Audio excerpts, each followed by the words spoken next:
पैनी 19। अनहद अनुभव की करी आशा, ई विपरीत देखो तमाशा।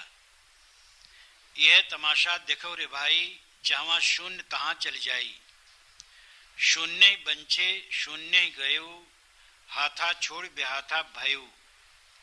संशय सावज सकल संसारा, काल अहेरी सांझ सकारा। सुमरण करहु राम का, काल गए हैं केश। ना जानो कब मारी हैं, क्या घर क्या परदेश। क्या घर क्या परदेश। अनहद अनुभव की करी आशा। साधकों ने अनहद अनुभव की आशा कर रखा है। साहब कहते विपरीत ही देखो तमाशा। देखो तो इनका विपरीत तमाशा, उल्टा खेल। अनहद का अर्थ है जिसकी सीमा न हो, सीमातीत। आत्मा जीव के विषय में देश और काल की व्यापकता की जो कल्पना है, काल की व्यापकता तो ठीक है, देश की व्यापकता ठीक नहीं। जीव हर काल में है, ये काल की व्यापकता हुई, यानी काल में व्यापकता हुई। जीव काल में व्यापक है, मैं हर काल में है, पहले भी था, आज भी, आगे भी रहेगा। देश में व्यापक है, ये युक्त नहीं है। अगर एक अखंड वस्तु सर्वत्र व्याप्त हो तो दूसरी वस्तु नहीं रह सकती। जहां मैं बैठा हूं वहां कोई दूसरा नहीं बैठ सकता है, क्योंकि जिस जगह को मैं घेर रखा हूं दूसरा कैसे बैठेगा। एक अखंड वस्तु सर्वत्र हो तो दूसरे के लिए गुंजाइश ही नहीं रहेगी। इसलिए दुनिया में कोई ऐसी अखंड वस्तु नहीं है जो सर्वत्र व्याप्त हो। ये वैज्ञानिक तथ्य है, विचारपूर्ण बात है, सब समझ सकते हैं। लेकिन आत्मा सब समय में है, ये ठीक है। देश में भी व्यापक इस दृष्टि से कह सकते हो, यहां है वहां भी है। जो यहां है उठ करके दूसरी जगह चला गया। आत्मा सर्वगत है, इसका अर्थ यही हो सकता है कि सब जगह आता जाता है, ये नहीं कि सब जगह ठोसम ठोस भरा है। कोई भी शब्द हो, शब्द का अर्थ विवेक पूर्वक होना चाहिए। व्यापक एक महिमा परक शब्द है, आत्मा व्यापक है, ये महिमा परक शब्द है। जैसे महात्मा गांधी का व्यक्तित्व व्यापक है, तो क्या उनका शरीर सब तरफ फैला है? ये नहीं, उनका गुण महान है। राम का, कृष्ण का, कबीर का, बुद्ध का, ईसा का, महावीर का, या और भी महापुरुषों के विषय में कहा जाए, उनका व्यक्तित्व व्यापक है, व्यापक था, उनका गुण व्यापक है। तो ये महिमा परक शब्द है उनके गुणों को लेके। कोई व्यक्ति सर्वत्र व्यापक नहीं होता। व्यापक का अर्थ शक्तिशाली भी होता है। तो अनहद, सीमा रहित, व्यापक, विभु शब्द शास्त्रों में बहुत आए हैं। आत्मा तो व्यापक है, लोग कह देते हैं, विचार भी नहीं करते हैं कि एक अखंड वस्तु सर्वत्र व्यापक होगी तो दूसरी चीज होगी ही नहीं, सृष्टि नहीं होगी, संसार ही नहीं होगा। तो ये अनहद व्यापक शब्द विचारणी है। सब काल में जीव है, लेकिन सब देश में एक साथ है, ये गलत बात है। हाँ, वही जीव जो यहां है दूसरी जगह है, तीसरी जगह है, ये बात ठीक है, लेकिन वो एक काल में ही सर्वत्र व्यापक हो, सर्वत्र व्यापक संभव ही नहीं है।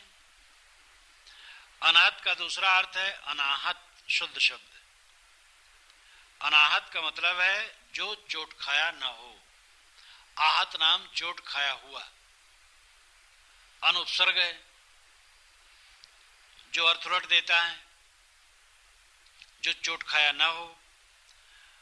ऐसी ध्वनि ऐसी आवाज, ऐसा शब्द जो बिना चोट के उठे, उसको अनाहत नाद कहते हैं। योगी लोग ध्यान में सुनते हैं। जैसे बिजली के तार के खंभों के पास जाकर के खड़े हो तो जो तार में बिजली गति करती है उससे आवाज आती है और अच्छी तरह से सुन सकते हो। इसी प्रकार शरीर भर में नसनाड़ियां दौड़ी हैं और रक्त वहन करता है शरीर में, तो आवाज सुनाई देती है। कान बंद करो, साफ सुनाई देती है। और जिनको अभ्यास हो जाता है उनको हर समय वो सुनाई देता है।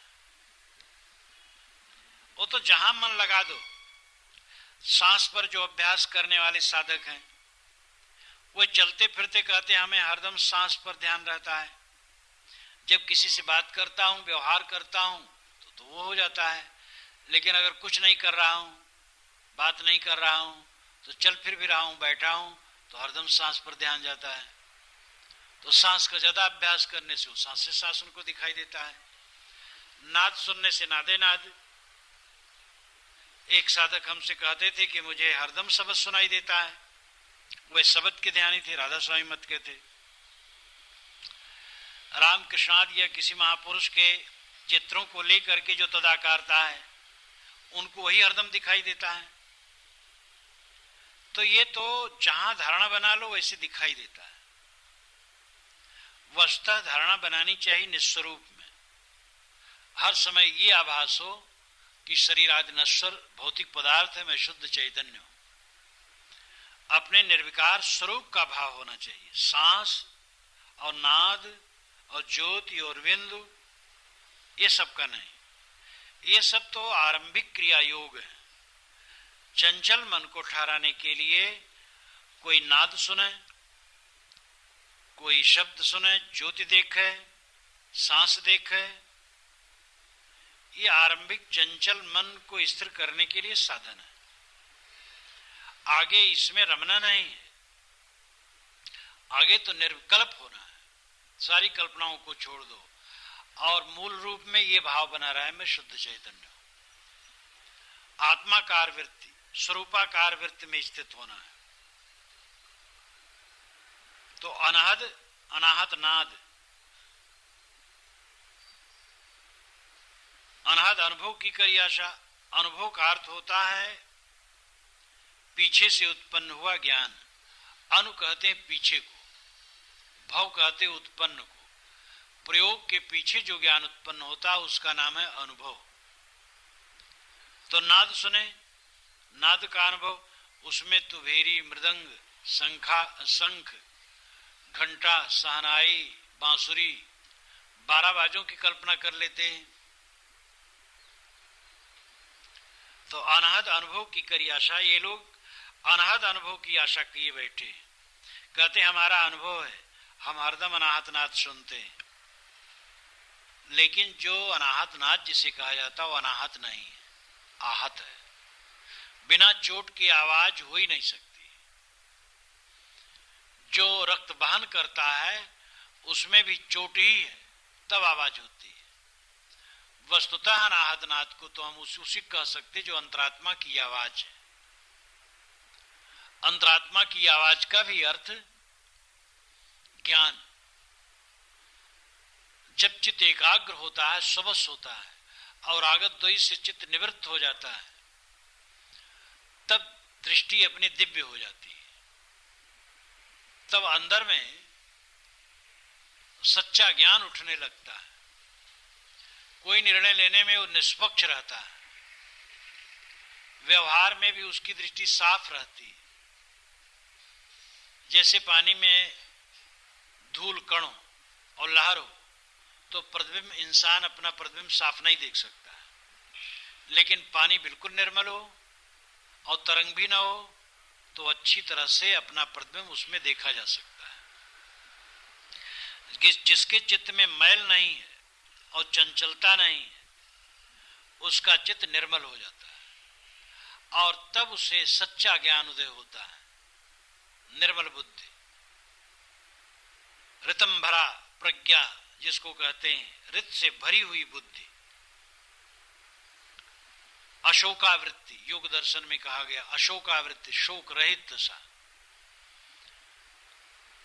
साधक की विशेषता है कि रागत द्वेष से चित्त बिल्कुल निर्मल हो, अलग हो, और चित्त इतनी समता को प्राप्त कर ले कि जहां अनुकूल प्रतिकूल अपने को द्वंद्व ग्रसित न कर पाए।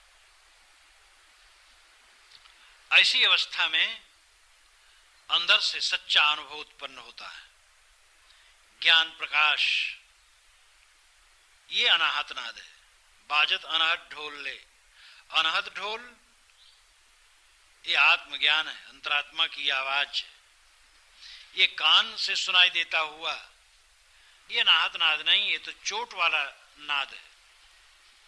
रक्त वहन करने से नसों में आवाज उठती, और ये मन रोकने के लिए थोड़ा साधन हो सकता है, ये लक्ष्य नहीं हो सकता। लक्ष्य तो स्व ही है, निस्वरूप ही अपना लक्ष्य है। साहब कहते ये विपरीती देखो तमाशा, ये विपरीत तमाशा, उल्टा तमाशा है।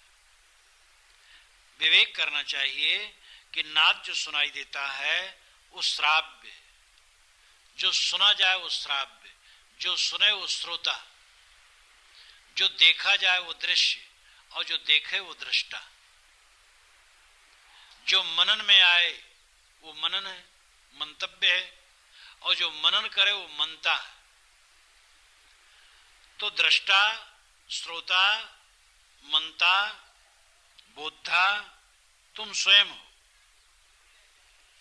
और तुम अपने आप को भूल करके दृश्यों में उलझ जाते हो। ये विपरीत तमाशा है, उल्टा होना है, बाहर भटक जाना है। सबको परख डार दे तू विजाती, जहां लो तुम्हारे नजर में दिखाती। तुम्हारी नजरों में जो कुछ दिखाई देता सबको परख करके छोड़ और अपने में स्थित हो। यह तमाशा देखो रे भाई, जहां शून्य तहां चली जाई। साहब कहते हैं भाई इनका उल्टा तमाशा देखो, ये जहां शून्य है वहां चले जाते हैं, कुछ नहीं जहां है वहां भागे जा रहे हैं। यहिया निग्रह स्नेहु कर निर्वार संदेहु, नहीं देखे नहीं भाजिया परम सयान पेहु। जहां न देख ता आप भजाऊ, जहां नहीं ता तन मन लाऊ। जहां नहीं ता सब कुछ जानी, जहां है ताले पहचानी। केवल यहां अक्षर का वर्णन जो साहब ने किया है यही पूरा मोक्ष शास्त्र है। केवल इतने का मनन करके आचरण कर ले तो जीवन मुक्त हो जाए। यहिया निग्रह स्नेहु, यह अक्षर कहता है कि स्नेह का निग्रह करो, मोह का त्याग करो। यहिया निग्रह स्नेहु कर निर्वार संदेहु, और सारे संदेहों का निर्वार कर दो। परमात्मा कोई तुमसे अलग नहीं, तुम्हारा स्वरूप आत्मा है और वही परमात्मा है। प्रारब्ध भोग कट जाएगा, तुम विवेक से जियो, सारे संदेहों का निर्वार करो। कर निर्वार संदेहु, नहीं देखे नहीं भाजिया। देख रहा है कि शरीर संसार तेरे साथ अंत में नहीं, तो उसके पीछे न भागे। नहीं देखे नहीं भाजिया परम सयान पेहू, यही तुम्हारी परम सयानी है। जहां न देखता आप भजाऊ, जहां देख रहा है तेरा कुछ नहीं वहीं अपने आप को दौड़ाई जा रहा है। जहां नहीं था तन मन लाऊ, जहां तेरा कुछ नहीं वहीं तन मन लगा रहा है। जहां नहीं था सब कुछ जानी, जहां तेरा एक कण भी नहीं वहीं तो सब कुछ जान लिया। इसलिए जहां है तहां ले पहचानी, जहां है वहां पहचान, वो तो स्वयं है। अब इससे अधिक और परमार्थ की चर्चा क्या हो सकती है। दृश्यों में जो हम अपनत्व करके भूलते हैं उस पर साहब ने बारंबार हथौड़ा चलाया। जहां नहीं था सब कुछ जानी, जहां नहीं था आप भजाऊ।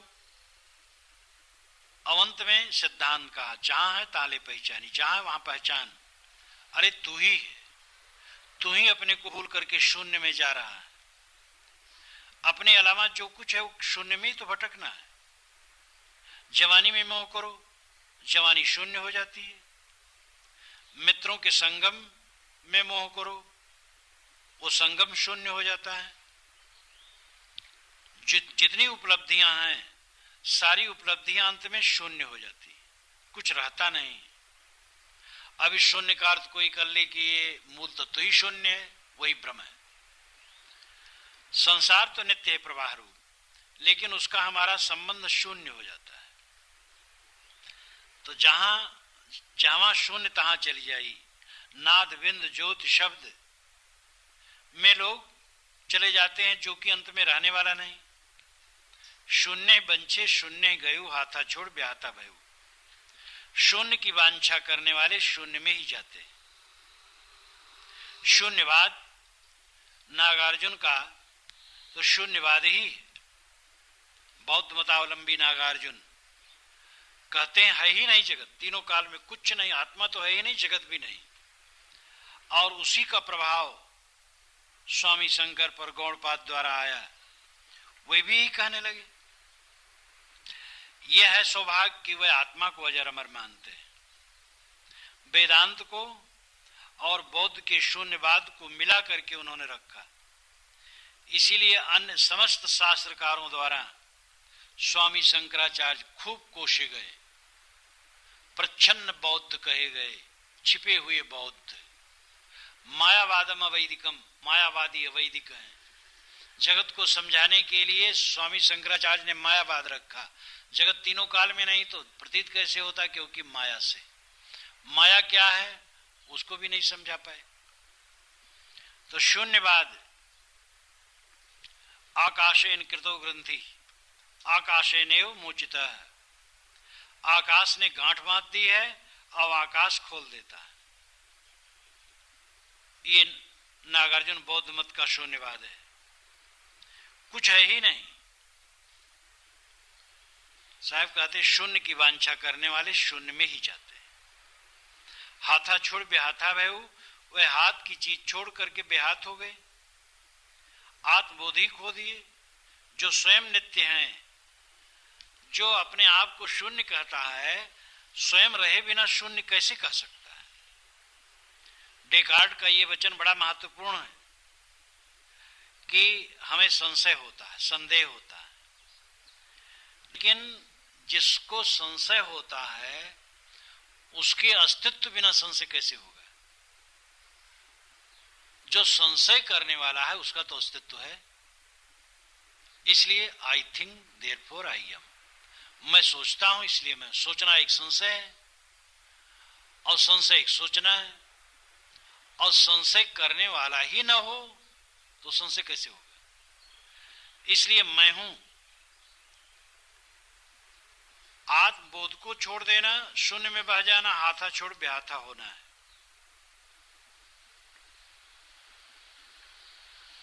संशय सावज सकल संसारा, काल हेरी सांस सकारा। साहब कहते संशय का पशु सारे संसार में फैला है। सबके घट में संशय। पत्नी धोखा तो नहीं दे रही है, लड़का दगाबाजी तो नहीं करेगा, साथी धोखा तो नहीं दे देगा, व्यापार में जो हिस्सेदार है वो बेईमानी तो नहीं कर जाएगा, नौकरी न छूट जाए, व्यापार न छूट जाए, खेती न डूब जाए, शरीर मेरा रोगी न हो जाए, एक्सीडेंट न हो जाए। बिना वजह के संदेह आदमी पालता रहता है। ये एक्सीडेंट भी दुनिया में होता है, होना हो जाएगा, हो जाएगा। और अधिकतम तो ऐसा है कि लोग जीते खाते बुढ़ा के मरते हैं। सड़कों पर जितना एक्सीडेंट होता है 1% भी नहीं होता है। बिस्तर पर सारे एक्सीडेंट होते हैं, बिस्तर पर लोग मरते हैं, और बिस्तर से डर नहीं है, सड़क से डर है। तब क्या किया जाए, सड़क को छोड़ दिया जाए, बिस्तर पर दम लेटर आ जाए, तो निरर्थक संशय। ये समझना चाहिए कि प्रारब्ध में जो है वो होगा, हो करके रहेगा। कोई कहे हम प्रारब्ध पर विश्वास नहीं करते हैं, तो मैं कहता हूं उसको विवेक उसका ना हो तो भी विश्वास कर ले। अगर वो असत्य भी है उसकी दृष्टि से, तो ये विश्वास उसके लिए कल्याणकारी होगा, फिर वो निर्भय हो जाएगा। और ये वास्तविकता है कि जीव का प्रारब्ध होता है, पूर्व जन्मों के किए के संस्कार होते हैं और उनके फलाफल होते हैं और भोग होता है। जब उसका भोग उदय होगा कोई रोक नहीं सकता है, और नहीं होगा तो कुछ नहीं होगा। जब जो आएगा सह लिया जाएगा। पहले से मन को परेशान करना, जीवन वृत्ति छूट जाएगी तो जीवन वृत्ति फिर बन जाएगी। पानी नाली में बहता है और अगर खरपतवार आगे आ गया, रुक गया, तो पानी दूसरा रास्ता बना करके दूसरे तरफ से बहने लगता है। जिंदगी में अगर कोई रोड़ा आ गया तो दूसरा रास्ता बन जाता है। संशय में न पड़े। स्वरूप ज्ञान के विषय में तो संदेहशील बिल्कुल न हो। तुम साक्षी हो, शुद्ध चैतन्य हो, अजर अमर हो, नित्य हो, यह बोधभाव सब समय बना रहे। काल अहेरी सांस सकारा। इधर काल अहेरी है, मृत्यु शिकारी है, जो सांस सकाल लगा है। सुबह होता है, शाम होती है, उम्र यूं ही तमाम होती है। यानी सांस सकार होता जाता है और जीवन क्षीण होता जाता है। काल अहेरी सांस सकारा, ये संशय को ही काल अहेरी माना जा सकता है कि सांस सकार रात दिन ये काल, संशय काल शिकारी बन करके पीछे लगा है। या संशय सावज तो है ही, मृत्यु भी पीछे लगी है, जीवन को क्षीण कर रही है। इसलिए साधक को असावधान न रहना चाहिए। यह न सोचना चाहिए कि ऐसे बना रहेगा, रोज रोज ये शरीर गलेगा, क्षीण होगा, मरेगा। इसलिए अपना काम जल्दी बना ले। अपना काम का अर्थ है अपने आप को पूर्ण रूप से निकाल लेना प्रकृति में से। उपनिषद में बहुत बढ़िया बात कही गई, मूंज में से सींग जैसे निकाल ली जाती है, वैसे देह में से आत्मा को विवेक से निकाल लो। देह जड़ है, मैं चेतन हूं। पूर्ण आत्मज्ञान की निर्भरता, स्वरूप ज्ञान की निर्भरता और मन निर्विकार हो जाना, ये अपना काम कर लेना है। साधक उठते बैठते हर समय आत्मचिंतन में रहे और अपने को देखे कि मेरा मन रागत द्वेष से रहित है कि नहीं, प्रतिक्रियाओं से तो भरा नहीं है। किसी ने हमें गाली दी थी, समझ उसकी वैसी थी। अब हम मन को मलिन करें तो हमारा नुकसान होगा। जहां कहते हैं हानि सब जावे निज निज भाव चखे, कुशल की कुशल माही का घाटा जाना गैर ठके, काम यह साधु करें जो। विशाल देव ने कहा है कि जैसे जो करेंगे वैसे वो भरेंगे। तुम क्यों सोचते हो? तुम अपनी करनी को ठीक करो। सुमिरण करहु राम का, काल गए हैं केश, ना जानो कब मारी है क्या घर क्या परदेश। सदगुरु कहते हैं महौषधि है राम का स्मरण। भव व्याधि की निवृत्ति के लिए महान औषधि राम का स्मरण है। सुमिरन करहु राम का स्मरण करो। काल गए हैं केश, तुम्हारी चोटी को काल ने पकड़ रखा है। ना जानो कब मारी है क्या घर क्या परदेश। घर हो चाहे परदेश हो, ये कुछ पता नहीं। एक बड़े धर्म प्रचारक जा रहे थे,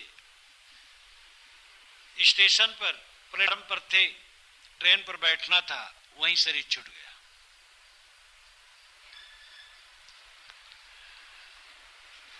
ये शरीर कहां छूटता है इसको कौन जानता है। सब समय अपने को पथिक समझे और इस संसार पथशाला समझे। कभी यह न समझे कि मेरा अस्थाई निवास यहां है।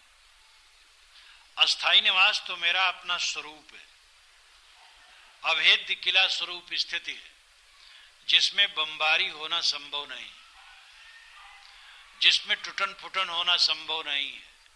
स्वरूप स्थिति अस्थाई किला है। इसलिए राम का स्मरण करो। कबीर साहब का राम हृदय निवासी, हृदय बसे ते राम न जाना। और सगुण उपासकों का भी राम अंत में हृदय निवासी ही है। वो बाहर मान मान करके कब तक भटकेंगे। ऐसे राम को पाने की इच्छा जिसके हाथ पैर सिर ग्रीवा मस्तक छाती सब कमल के समान है, खोज करके कहां मिलेगा। कोई राम ऐसा रहा होगा सुंदर सुंदर, तो शरीर छोड़ करके चला गया। वो सुंदर भी रहा होगा तो 16-17 वर्ष की उम्र से 20-25 वर्ष की उम्र तक सुंदर लगा होगा, फिर सुंदरता घटी होगी। अब आज तो वो है भी नहीं राम जिसके हाथ पैर बड़े कोमल कोमल थे। इसलिए सगुण उपासक भी अंत में हृदय निवासी पर जोर देते हैं बीच बीच में, लेकिन ठहर नहीं पाते, फिर बाहर भटक जाते हैं। साहब एक ही बात कहते हैं कि वो राम हृदय निवासी है, आत्मा ही राम है, चेतना ही राम है, जो ज्ञान तत्व ही राम है। अशुप्रभ हृदय अक्षत विकारी गोस्वामी जी ने भी कहा तो सकल घट राम मैं तो खोजत के ही काज, तुलसी का यह कुमत सुन उर आवत अति लाज। ये सत्सई में, तुलसी सत्सई में कहा सब घट में राम है तो बाहर किस काम के लिए खोज रहे हो। ये लज्जाजनक बात है, ये घट में कहना और बाहर खोजना। तो सगुण उपासक भी अंत में हृदय निवासी पर ही आते हैं। वेदों में उपनिषदों में तो बारंबार हृदय निवासी कहा गया।